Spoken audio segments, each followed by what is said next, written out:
रामचरितमानस के अनुसार श्री राम की जन्मभूमि अयोध्या एक बेहद खूबसूरत शहर था।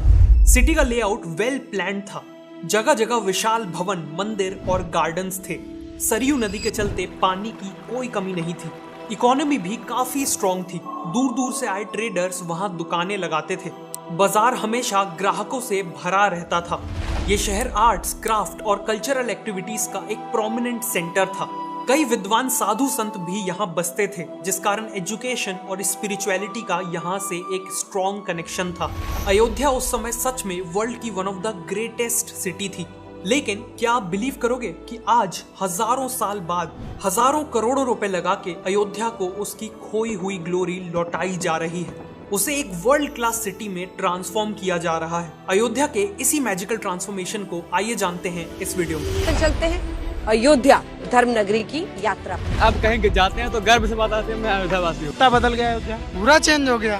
पूरा 100% चेंज हो गया। अयोध्या को दुनिया की सुंदरतम नगरी के रूप में स्थापित करेंगे। अयोध्या के ट्रांसफॉर्मेशन का सबसे क्रूशियल हिस्सा है श्री राम का मंदिर, राम मंदिर, जिसके फीचर सुन के कोई भी मेस्मराइज्ड रह जाएगा। राम मंदिर को वास्तुशास्त्र के अकॉर्डिंग नगरा स्टाइल में बनाया जा रहा है।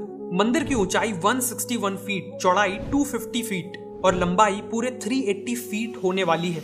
मंदिर में टोटल 3 फ्लोर्स होंगे और हर फ्लोर की हाइट 20 फीट होगी। 44 गेट्स होंगे और टोटल 392 पिलर्स होंगे, जिनमें देवी देवताओं की मूर्तियां कार्व की जाएंगी। नगरा स्टाइल के अकॉर्डिंग मंदिर को एक जगती यानी एक प्लेटफॉर्म पे बनाया जा रहा है। एंट्री के लिए 16 फीट चौड़ी 32 स्टेयर्स हैं। डिसेबल्ड और एल्डरलीज के लिए रैंप और लिफ्ट का भी प्रोविजन है। एंट्रेंस के ऑपोजिट साइड है गर्भगृह, जहां राम लल्ला की मूर्ति स्थापित होगी। गर्भगृह और एंट्रेंस के बीच में 5 मंडप होंगे। कुडू मंडप, नृत्य मंडप और रंग मंडप एक के बाद एक होंगे और कीर्तन मंडप और प्रार्थना मंडप दोनों साइड्स में होंगे।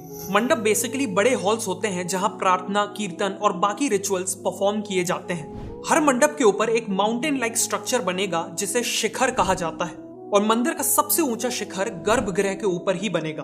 राम मंदिर के चारों तरफ टोटल 2400 फीट लंबी और 14 फीट चौड़ी एक रेक्टेंगुलर बाउंड्री बनेगी, जिसे परकोटा कहा जाता है। परकोटा के चारों कॉर्नर्स में सूर्यदेव, माँ भगवती, गणपति और भगवान शिव का मंदिर बनेगा। नॉर्दर्न साइड में माँ अन्नपूर्णा का मंदिर और सदर्न साइड में हनुमान जी का मंदिर भी बनेगा। राम मंदिर और बाकी का एरिया मिला के पूरा टेम्पल कॉम्प्लेक्स अराउंड 70 एकर्स का है। लेकिन इस 70 एकर्स में केवल 30% एरिया में ही कंस्ट्रक्शन है। बाकी के 70% एरिया में केवल पेड़ पौधे हैं, जिसका मेन ऑब्जेक्टिव है एनवायरनमेंट और वाटर कंजर्वेशन। इसी टेम्पल कॉम्प्लेक्स में रामायण से जुड़े हुए कुछ प्रमुख किरदार जैसे महर्षि वाल्मीकि, महर्षि वशिष्ठ, महर्षि विश्वामित्र, महर्षि अगस्त्य, निषाद राज, माता शबरी और देवी अहिल्या के भी मंदिर बनाए जाएंगे। श्रद्धालुओं के लिए भी यहाँ कई फैसिलिटीज दी गई हैं, जैसे 25,000 लोगों के लिए लॉकर फैसिलिटी, हॉस्पिटल की व्यवस्था है। नेचुरली देश और दुनिया के अलग अलग हिस्सों से लोग यहाँ दर्शन करने आएंगे। इसीलिए राम मंदिर ट्रस्ट ने लैंग्वेज एक्सपर्ट्स की एक टीम बनाने का फैसला लिया है, जो इंडिया की अलग अलग लैंग्वेजेस बोलने वाले डिवोटीज को असिस्ट करेगी। साथ ही साथ ये लैंग्वेज एक्सपर्ट्स फॉरेन लैंग्वेजेस बोलने वाले विजिटर्स को भी दर्शन करने में हेल्प करेंगे। यहाँ पे अगर आप एक फॉरेन लैंग्वेज सीखना चाहते हैं तो मैं आपको एक बहुत ही अमेजिंग ऐप डुओलिंगो रिकमेंड करूंगा। डुओलिंगो एक फ्री लैंग्वेज लर्निंग ऐप है, जिसमें आप हिंदी से इंग्लिश बहुत आसानी से सीख सकते हैं। और केवल इंग्लिश ही नहीं, आप इस ऐप पे स्पेनिश, जर्मन, फ्रेंच जैसी 40+ लैंग्वेजेस सीख सकते हैं। सबसे खास बात यह है कि डुओलिंगो में किसी भी लैंग्वेज को लर्न करना काफी इजी और फन प्रोसेस है। तो अभी मैं एक इंग्लिश का लेसन लेने वाला हूँ। It's very hot here. मुझे इस सेंटेंस का हिंदी में ट्रांसलेशन करना है। Lift. इस एक्सरसाइज में मुझे बताना है कि मुझे कौन सा वर्ड सुनाई दिया है। तो आपने देखा कि इस ऐप में लर्निंग प्रोसेस को एक तरीके से गेमिफाई कर दिया गया है, जिससे लर्निंग काफी फन में बदल जाती है। डुओलिंगो की एक और खासियत है कि आप इसमें अपनी प्रोग्रेस को ट्रैक कर सकते हैं और स्ट्रीक्स मेंटेन कर सकते हैं। अगर बाय चांस मैं अपना डेली लेसन लेना भूल जाऊं तो डुओलिंगो मुझे एक फनी रिमाइंडर भेज के लेसन लेने के लिए मोटिवेट करता है। ऑल्सो डुओलिंगो उन लंबी और बोरिंग कोचिंग क्लासेस जैसा नहीं है। दिन के 10-15 मिनट दे के भी आप एक लैंग्वेज को इजिली सीख सकते हो। तो डिस्क्रिप्शन में दिए हुए लिंक से अभी डुओलिंगो को डाउनलोड करिए और एक नई लैंग्वेज सीखने की जर्नी को स्टार्ट कीजिए। तो अब टॉपिक पे वापस आते हैं। बनकर तैयार होने के बाद ये पूरी दुनिया का तीसरा सबसे बड़ा मंदिर होगा और पूरी दुनिया के हिंदूज के लिए सबसे इंपॉर्टेंट तीर्थ स्थल भी। मंदिर की ओपनिंग के बाद अयोध्या में हर दिन 3 से 5 लाख विजिटर्स की आने की उम्मीद है और इसीलिए अयोध्या में इन लोगों को पहुंचाने के लिए कमाल के इनिशिएटिव्स लिए गए हैं। सबसे पहले तो 240 करोड़ रुपए लगा के अयोध्या धाम जंक्शन रेलवे स्टेशन को बनाया गया है। इस 3 मंजिला स्टेशन में washrooms, food plaza, waiting halls, escalators और लिफ्ट जैसी सभी फैसिलिटीज अवेलेबल है। लेकिन सबसे ज्यादा स्पेशल है स्टेशन का डिजाइन, जो खुद मंदिर से इंस्पायर्ड है। बिल्डिंग के टॉप पे नगरा स्टाइल के 2 शिखर लगाए गए हैं और सेंट्रल डोम का टॉप भगवान राम के मुकुट से इंस्पायर्ड है। 30 दिसंबर को इसी स्टेशन से 2 नई अमृत भारत ट्रेन और 6 नई वंदे भारत ट्रेन भी लॉन्च की गई थी। कुल मिला के अयोध्या धाम रेलवे स्टेशन किसी एयरपोर्ट से कम नहीं है। अब एयरपोर्ट का जिक्र आ ही गया है तो बात करते हैं अयोध्या के ब्रांड न्यू इंटरनेशनल एयरपोर्ट की। रेलवे स्टेशन की ही तरह एयरपोर्ट का डिजाइन भी राम मंदिर से इंस्पायर्ड है। एयरपोर्ट का नाम रामचरितमानस के क्रिएटर के नाम पे महर्षि वाल्मीकि इंटरनेशनल एयरपोर्ट रखा गया है। ये एयरपोर्ट बाहर से तो ट्रेडिशनल दिखता है लेकिन अंदर से उतना ही मॉडर्न है। एयरपोर्ट प्रीमाइसेस में fountain, rain water harvesting, solar power plant और वाटर और सीवेज ट्रीटमेंट प्लांट जैसे मॉडर्न फीचर्स हैं। इन्हीं फीचर्स के कारण इस एयरपोर्ट को ग्रिया 5 star rating for environmental sustainability मिली है। एयरपोर्ट की खास बात यह है कि इसके इंटीरियर में लोकल आर्ट और पेंटिंग्स के थ्रू श्री राम की लाइफ को दिखाया गया है। बेसिकली यहाँ लैंड होते ही लोगों को एहसास हो जाएगा कि वो श्री राम की नगरी में पधार चुके हैं। एयरपोर्ट का एम है हर साल 10 लाख पैसेंजर्स को केटर करना और यहाँ ऑपरेशंस ऑलरेडी स्टार्ट हो चुके हैं। रोड इंफ्रास्ट्रक्चर पे भी तेजी से काम हो रहा है। अयोध्या की नेशनल लेवल कनेक्टिविटी को इम्प्रूव करने के लिए अयोध्या जगदीशपुर NH 330 हाईवे और अयोध्या अकबरपुर बसखरी 4 लेन हाईवे बनाया जा रहा है। करीब 4000 करोड़ रुपए लगा के अयोध्या के चारों ओर 70 किलोमीटर लंबी रिंग रोड बनाई जा रही है और अयोध्या के अंदर राम मंदिर तक कनेक्टिविटी को बढ़ाने के लिए राम पथ, लक्ष्मण पथ, धर्म पथ, भक्ति पथ, श्रद्धा पथ और भ्रमण पथ बनाए जा रहे हैं। 400 करोड़ के बजट के साथ एक वर्ल्ड क्लास बस स्टेशन भी बनाया जा रहा है और यूपी के कई डिस्ट्रिक्ट्स इंक्लूडिंग अयोध्या में इलेक्ट्रिक बसेस इंट्रोड्यूस की जाने वाली है। रेलवेज, एयरवेज और रोडवेज के बाद अब बात करते हैं वाटरवेज की। इन सब के अलावा आप अयोध्या तक पानी के रास्ते से भी पहुंच सकते हैं। 22 जनवरी को पीएम मोदी अयोध्या में यूपी की पहली और इंडिया की 2nd वाटर मेट्रो लॉन्च करने वाले हैं। ओपनिंग के बाद 2 water metros Ayodhya to Varanasi operate करेंगी।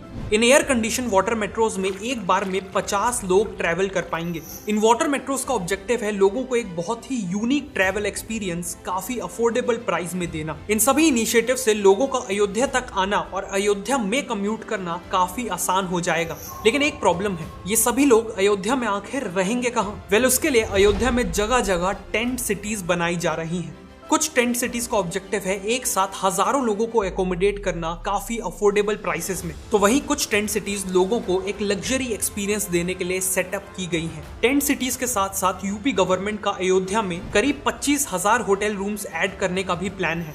होटल कंस्ट्रक्शन के लिए हजारों एकड़ की लैंड के ऑक्शंस किए जा चुके हैं और अफोर्डेबल से लेकर 5 स्टार होटल चेन्स तक अयोध्या के टूरिस्ट बूम को देखते हुए यहाँ होटल बनाना चालू कर चुके हैं। जैसे केवल ओयो ही अयोध्या में 1000 होटल रूम्स ऐड करना चाहता है। ताज ग्रुप ने 2 होटल्स के लिए एग्रीमेंट साइन कर लिए हैं। मैरियट इंटरनेशनल, सरोवर होटल्स और व्यंधम ग्रुप ने भी अयोध्या में होटल कंस्ट्रक्शन स्टार्ट कर दिया है और रेडिसन ने तो ऑलरेडी अपना पार्क इन होटल खोल लिया है। फाइनली बजट ट्रैवलर्स के लिए धर्मशालास, होम स्टेज और गेस्ट हाउसेस भी अवेलेबल किए जाएंगे। लेकिन ये सारे डेवलपमेंट प्रोजेक्ट्स तो केवल शुरुआत है। गवर्नमेंट का विजन है अयोध्या को एक ग्लोबल स्पिरिचुअल कैपिटल बनाना, इंडिया के कल्चर और ट्रेडिशंस को लोगों के सामने ब्यूटीफुली प्रेजेंट करना और इसकी शुरुआत अयोध्या में एंट्री करते ही हो जाएगी।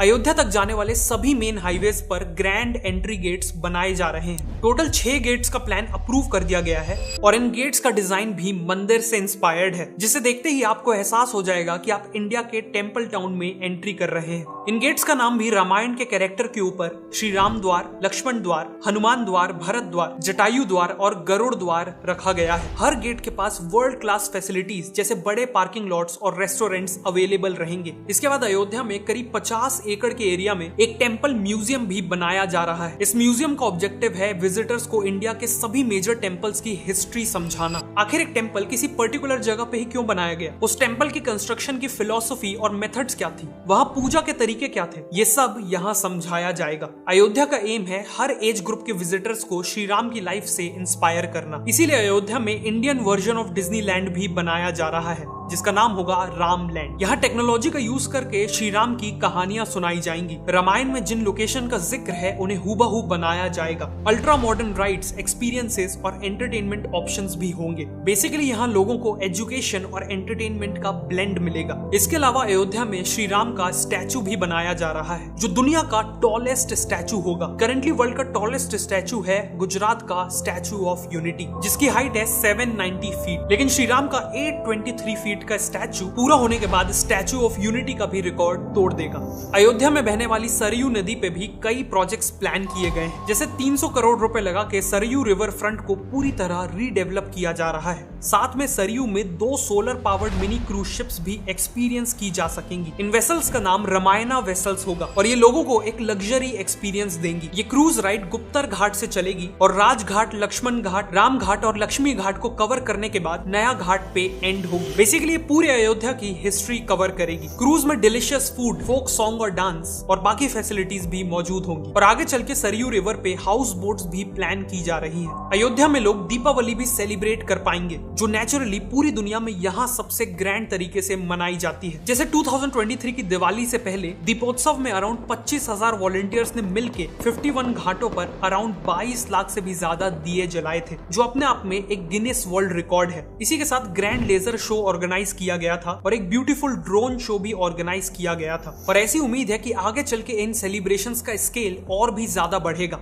अयोध्या को एक स्पेशल एक्सपीरियंस बनाने के लिए इन सभी बड़े प्रोजेक्ट्स के साथ साथ छोटी छोटी डिटेल्स पे भी फोकस किया जा रहा है। मंदिर तक पहुंचने वाले जो मेन रूट्स है वहां फसाड कंट्रोल गाइडलाइंस लाई गई हैं, ताकि वहां की बिल्डिंग्स मंदिर की थीम को फॉलो करें। बिल्डिंग्स में एक जैसा येलो कलर किया गया है और दुकानों के शटर्स में स्वास्तिक और त्रिपुंड जैसे सिंबल्स पेंट किए गए हैं। फ्लाईओवर और बिल्डिंग वॉल्स में भी रामायण से इंस्पायर्ड पेंटिंग्स बनाई जा रही हैं। साथ में थीमेटिक स्ट्रीट लाइटिंग और स्कल्पचर्स के थ्रू भी अयोध्या को एक ट्रेडिशनल लुक देने की पूरी कोशिश की गई है। अयोध्या के ये सभी प्रोजेक्ट्स इंडिया के एंशिएंट कल्चर्स और ट्रेडिशंस को रीग्लोरीफाई करेंगे। लेकिन ट्रेडिशंस के साथ साथ ये भी ध्यान रखा जा रहा है कि अयोध्या एक मॉडर्न सिटी बने, जिसे अयोध्या यूपी की पहली सोलर सिटी बनने जा रही है। और इसके पीछे भी एक गहरा कारण है। भगवान राम को सूर्यवंशी माना जाता है, मतलब वो सन की डायनेस्टी को बिलोंग करते हैं। उसके अकॉर्डिंग अयोध्या सूर्यवंश का कैपिटल हुआ। इसी के चलते यूपी गवर्नमेंट का विजन है कि अयोध्या में सारी इलेक्ट्रिसिटी सूर्य से ही आनी चाहिए और इसीलिए अयोध्या को एक सोलर सिटी में कन्वर्ट किया जा रहा है। इस इनिशिएटिव में सोलर पावर का यूज करके heritage sites, 80+ government buildings, schools, public transport का कुछ हिस्सा, प्यूरिफाइड ड्रिंकिंग वाटर कियोस्क, मंदिर के पास की दुकानें, सरयू नदी की बोट और करीब 10,000 घरों में पावर दी जाएगी। टूरिस्ट को असिस्ट करने के लिए शहर के पार्क्स, बस स्टॉप और रेलवे स्टेशन वगैरह में सोलर ट्रीज लगाए जाएंगे। इन ट्रीज की ब्रांचेस में सोलर पैनल्स लगे होंगे और LED लाइट्स भी होंगी। इसके नीचे बैठने की और इलेक्ट्रॉनिक इक्विपमेंट्स को चार्ज करने की भी फैसिलिटी होगी। इसके अलावा अयोध्या को यूपी गवर्नमेंट की सेफ सिटी प्रोजेक्ट में भी शामिल किया गया है, जिसके तहत शहर में हजारों CCTV cameras, modern control room, females की कंप्लेंट हैंडल करने के लिए पिंक पुलिस बूथ और बसों में पैनिक बटन जैसे कई इनिशिएटिव्स लिए जाएंगे। Finally city planning, waste management, free wifi और डिजिटल पेमेंट जैसे कई एरियाज में टेक्नोलॉजी का यूज करके अयोध्या को एक मॉडर्न सिटी में तब्दील किया जा रहा है। इन सभी प्रोजेक्ट्स के चलते अयोध्या एक वर्ल्ड क्लास सिटी बनने जा रही है। इस रैपिड डेवलपमेंट के चलते न केवल अयोध्या बल्कि पूरी यूपी की इकोनॉमी को एक पॉजिटिव इम्पैक्ट देखने मिलेगा।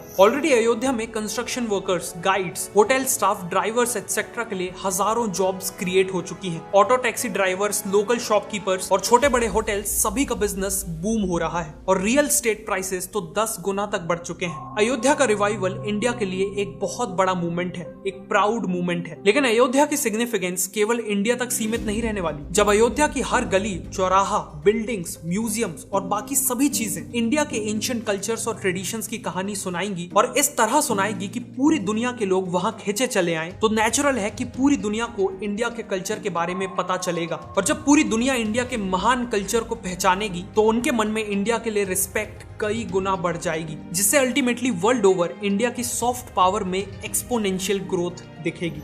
आखिरी में आपको फिर से याद दिलाना चाहता हूं कि डुओलिंगो को आप मेरे डिस्क्रिप्शन में दिए हुए लिंक से डाउनलोड कर सकते हैं। अगर आपको ये वीडियो अच्छी लगी तो मैं रिकमेंड करूंगा कि आप नेक्स्ट इस वीडियो को देखें।